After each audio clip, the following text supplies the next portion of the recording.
ಅಲ್ಲ, dinner meeting ಎಲ್ಲ ಏರ್ಪಾಟ್ ಮಾಡ್ತಾ ಇರೋದೇ ಸಿದ್ದರಾಮಯ್ಯ. ಅವ್ರಿಗೇನಾಗ್ಬಿಟ್ಟಿದ್ದಾರೆ, 30 ತಿಂಗಳಾದಮೇಲೆ ಇಳಿಬೇಕಲ್ಲ, ಅದಕ್ಕೆ ಸುಮ್ಮನೆ ಏನೇನೋ ಆಟ ಆಡ್ತಾ ಇದ್ದಾರೆ. ಹಾಗಾಗಿ ಬಹುಶಃ, ಯಾಕೆಂದರೆ ಸಿದ್ದರಾಮಯ್ಯ ನಿಮ್ಗೊಂದು ಮಾತು ಹೇಳ್ತೀನಿ ರೀ, 16th ಲೂಯಿ ಅಂತಿದ್ದ ಒಬ್ಬ, 16th ಲೂಯಿ ಯುರೋಪಲ್ಲಿ. ಅವನನ್ನು ಕೇಳ್ತಾರೆ, ನಿನ್ನ ನಂತರ ಯಾರು ಅಂತ.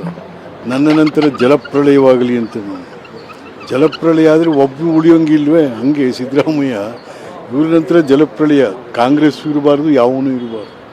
ಹಾಗಾಗಿ ಸಿದ್ದರಾಮಯ್ಯನವರ ಆ್ಯಕ್ಟಿವಿಟೀಸ್ ಏನಾಗ್ತಾಯಿದೆ ಈಗ, ಸರ್ಕಾರಕ್ಕೂ ಒಂದಲ್ಲ ಅವನ ಕಡೆ ಕೆಟ್ಟ ಹೆಸರು ಬರ್ತಾಯಿದೆ, ಕಾಂಗ್ರೆಸ್ ಪಾರ್ಟಿನೂ ಮುಗಿಸೋವಂಥ ವಿಚಾರ.